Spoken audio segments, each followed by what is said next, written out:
우리 아빠를 찾아주세요. 50일 된 아기가 있습니다. 2016년 5월 대구 시내 곳곳에 현수막이 내걸렸습니다.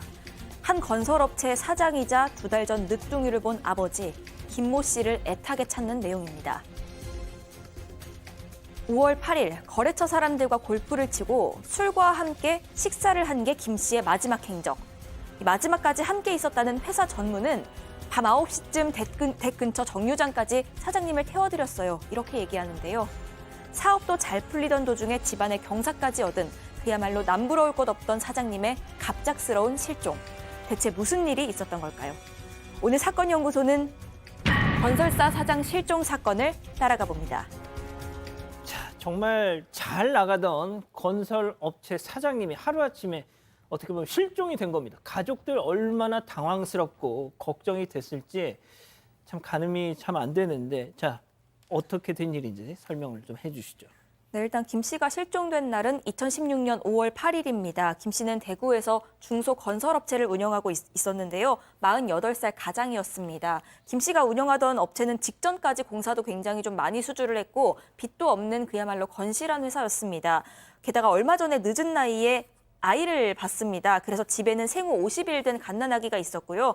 그래서 회사에서나 친구들 사이에서나 그야말로 늘 싱글벙글이었다고 합니다.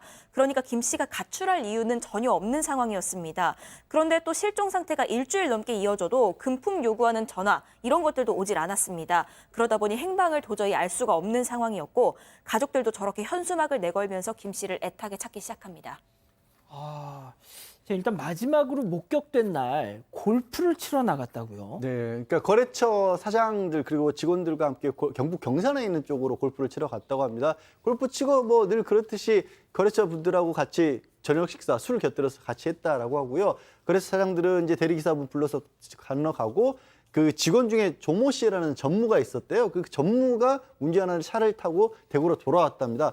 조 씨에 따르면 사무실로 가서 좀 머물다가 그리고 뭐 지금 사장님 집 근처에 있는 정류장으로 자식이 차에 태워서 왔다고 하는데 조 씨는 이 내리기 전에 사장님이 뭐 한 잔 더 하자, 술 한 잔 더 하자라고 했지만 늦었으니까 들어가시라고 해서 그냥 순순히 내려줬다 이렇게 얘기를 했어요. 자, 뭐가 됐든 사장이 사라지기 직전까지 같이 있었던 건 이 조 전무라는 사람일 텐데 말이죠. 네. 실제 이제 사건에 있어서 최종 목격자의 진술은 수사를 시작하는 것 기본적인 단초가 됩니다. 그래서 이제 이 그 조 전무의 얘기를 갖다가 들을 수밖에 없는데 경찰 조사하는 거 과정에서 이 조 전무가 그 폭탄주 2잔을 마셨는데 헤어질 당시에 이 사장님이 몸을 거의 가누지를 못하더라 이렇게 얘기를 했어요. 근데 이제 사실 이 가족들은 평소에 그 자기 남편이라든가 이런 사람들의 그 평소 주량을 알지 않습니까? 근데 아니 이 조 전무가 진술하는 게 좀 이상하다. 왜 그러냐면 우리 남편 같은 경우는 폭탄주 2잔 마시고 몸도 가누지 못하고 주위에 있는 사람의 부축을 받아야 될 정도는 아니다라고 얘기했는데 좀 더 이제 수상한 정황이 나왔습니다. 그래서 이제 그렇다면 이 이제 그 실종자의 휴대전화 위치 추적을 한번 해봐야 되는데 실제로 이 그 실종자의 휴대전화와 지갑이 사무실에서 발견이 됐어요. 그래서 그 위치 추적이라든가 이런 것들을 할 수 없는 그런 상황인데 휴대전화와 지갑을 사무실에 놔두고 회식을 하러 간다? 좀 이상한 상황이 아닐 수가 없습니다. 예.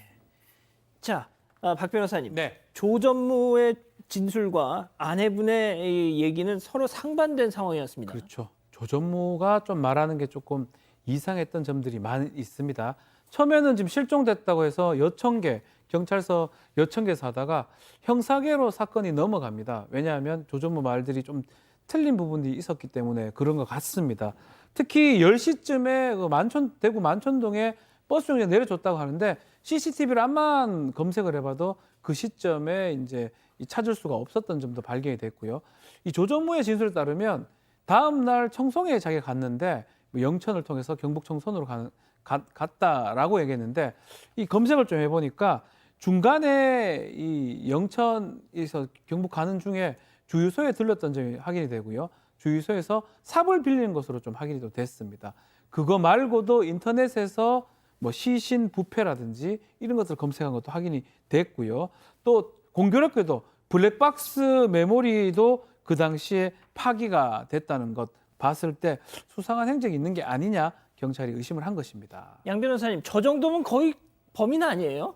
경찰도 그렇게 봤죠. 그리고 삽을 왜 빌리려고 하니까 나무 심으려고 빌렸다라는데 그 새벽에 갑자기 주유소에서 삽 빌려서 나무를 심는다는 게 말이 됩니까? 일단 지금 주유소. 예. 예. 그 삽을 빌렸다는 거예요. 근데 경찰이 긴급 체포를 했어요. 긴급 체포를 했는데 문제가 그다음부터 뭐 자동차도 그렇고 사무실도 그렇고 아무런 다른 증거가 안 나옵니다. 혈흔 같은 게 전혀 없는 거예요. 아. 자, 긴급 체포를 했으면 어떻게 해요? 48시간 신병 확보가 되지만 구속영장 청구를 하려면 증거가 있어야 되잖아요. 예. 아무것도 안 나오는 거예요. 게다가 그 와중에 조사받다가 이 조 씨 막 혀를 깨물고 막 자기 손목을 물어뜯고 나는 죄 없다 이런 식으로 나왔던 겁니다.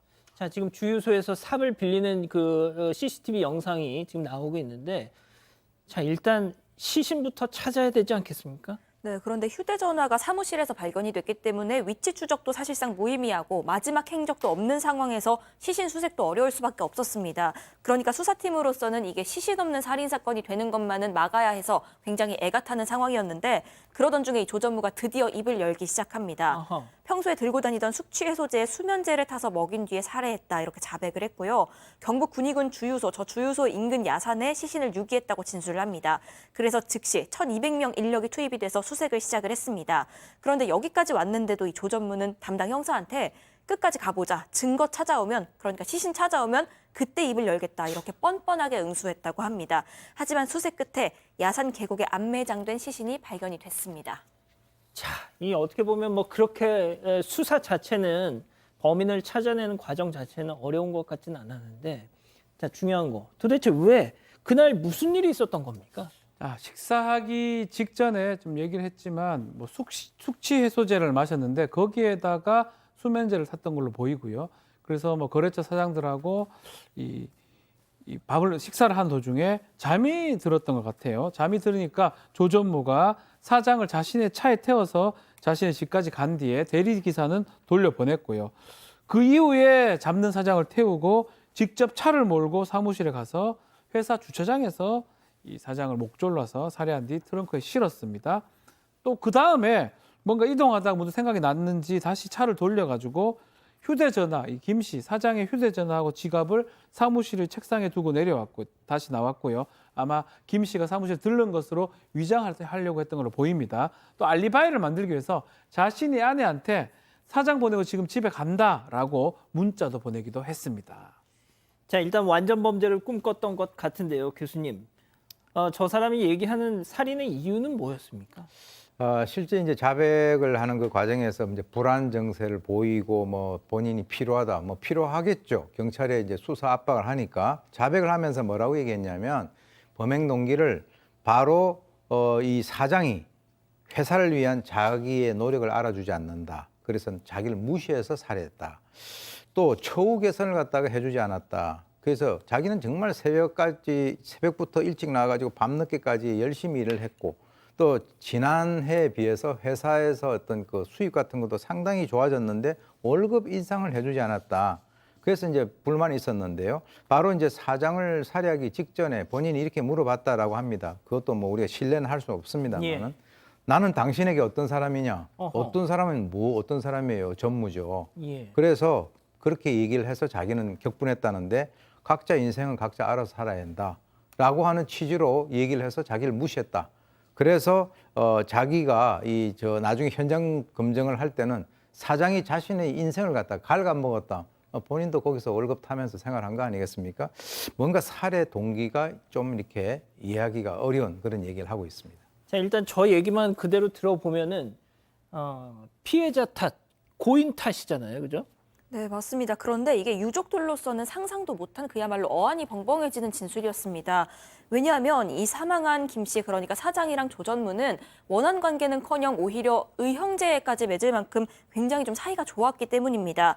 특히 김 씨의 아내 같은 경우엔 조 전무가 남편 살해했다는 사실에 굉장히 좀 큰 충격을 받았다고 하는데요. 김 씨 아내에 따르면 조 전무는 굉장히 싹싹했고 일 있으면 많이 도와줬고 그렇기 때문에 남편을 살해한 거 정말 인정하기도 싫고 그럴 거라는 생각조차 안 해봤다 이렇게 얘기를 합니다. 그러니까 이 사장 부부는 조 전무를 믿고 의지하면서 굉장히 깊이 신뢰하고 있었던 걸로 보이는 상황입니다. 심지어 주변에서 오히려 이 사장 부부한테 전무라고 해서 꼭 그렇게까지 잘해줄 필요는 없다. 이런 충고까지 했을 정도였다고 합니다. 자, 양 변호사님, 항상 이런 사건에서 얘기하는 거지만 죽은 자는 말이 없기 때문에 말이죠. 그러게요. 이제 이런 얘기들을 경찰도 처음에는 진짜 범행 동기가 이게 맞나 하고 그냥 그대로 브리핑을 하기도 했는데 조사를 조금만 해보니까 그게 아니라는 게 드러나기 시작을 했습니다.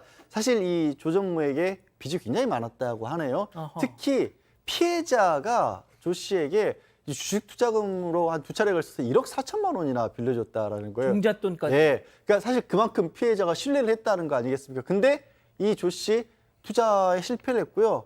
아파트 관리비도 못 내고 있었던 그런 상황이었다고 합니다.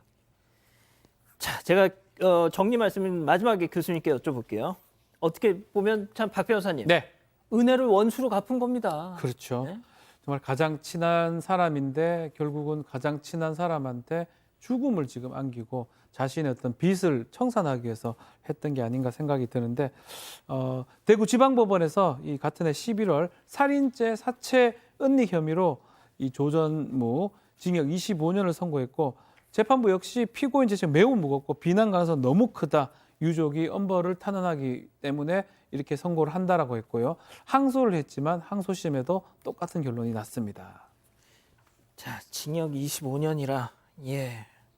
자, 교수님 뭐 마지막으로 정리 말씀 좀 해주시죠. 네, 지금 이제 이 사람이 그 사건이 발생하고 난 이후에 여러 행적들을 보면은 정말 그 소름 끼치는 그런 사항이 있는데요. 유족이 실종 신고를 하러 갈 때 경찰에 같이 갔다는 거예요. 하하. 자기가 그 시신을 그렇게 유기를 해놓고 그 유가족들하고 같이 자기는 이제 가서 실종 신고했고 공개 수사로 전환이 되고 이제 경찰이 수사를 하는 와중에서도 자기는 집에 가고 또 회사 일도 이렇게 보고 이렇게 했다는 겁니다. 그리고 난 뒤에 본인이 좀 불안했겠죠. 그래서 살해 며칠 뒤에 바로 그 안매장한 장소에 가서 락스를 갖다가 이거 뿌리고 그렇게 이제 했다라고 하는데 늘 이 범죄자들은 자신은 이렇게 하게 되면 완전 범죄를 할 수 있을 것이다라고 하는 그런 어떤 그 기대감에 그런 범행을 갖다 저지르는데요. 아까 말씀 나왔습니다만은 여러 가지 어떤 사건들을 들여다보면 정말 이 은혜를 원수로 갚는 그런 사람들이 가끔씩 있습니다. 그리고 이제 특히 어떻게 보면은 이 돈 몇 푼 때문에 이 사람한테는 뭐 돈이 큰 거죠. 결국 1억 4천을 갖다 빌린 것을 그 사장을 갖다 살해함으로써 그 돈을 갖다가 변제하지 않으려고 하는 그런 의도로 이제 살해를 한 건데 죽어 있는 사람들보다도 정말 잘 알면서 옆에 있는 그 가까운 사람 중에서 마음을 잘못 먹은 사람들이 훨씬 무섭다라고 하는 것을 보여주는 그런 대표적인 사례라고 하겠습니다. 그렇군요. 알겠습니다. 가족 여러분, 잊지 마시고 구독과 좋아요, 알림 설정 여기.